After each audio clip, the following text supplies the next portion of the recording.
Japan has stockpiled enough plutonium to make about 6,000 atomic bombs. This stockpile is a result of the process that Japan uses to fuel its nuclear power plants. Once the fuel is spent, they reprocess it and they extract plutonium and enrich uranium.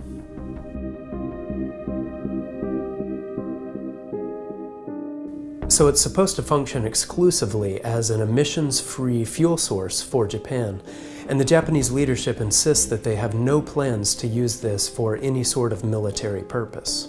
But plutonium can be used to create atomic weapons, so the sheer volume of it that the Japanese have now amassed is beginning to sound alarm bells. Some believe that it's evidence that Japan is leaving its options open on nuclear weapons. Hideyuki Ban, co-director of the Citizens Nuclear Information Center in Tokyo, is among those who fear that this plutonium could soon be weaponized.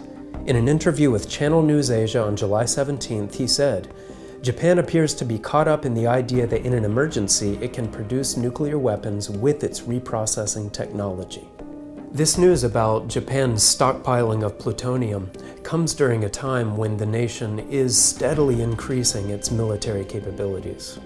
Japan's defense ministry is set to request a record budget of $47 billion for next year, and that will mark the country's 6th consecutive annual increase in defense spending.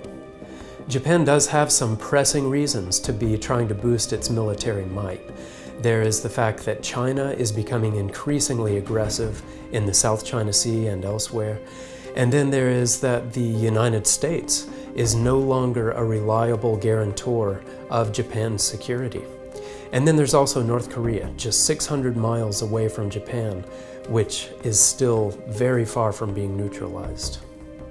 So Japan does have plenty of legitimate reasons to want to boost its military capacity.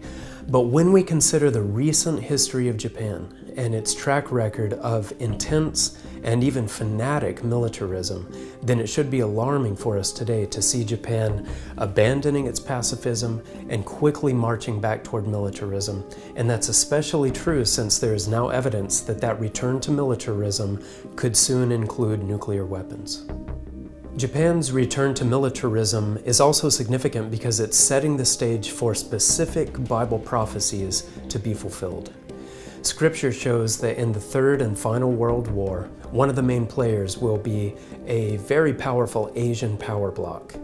And the Bible shows that this bloc will be led by Russia, but in Ezekiel chapter 38, it also lists some ancient names for the peoples that make up modern Japan as also being a part of it.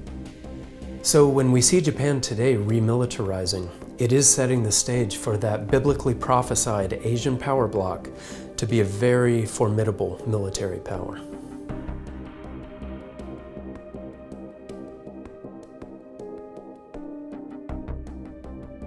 To understand more about this Asian power bloc and what its role in World War III will be, please order a copy of our free booklet, Russia and China in Prophecy.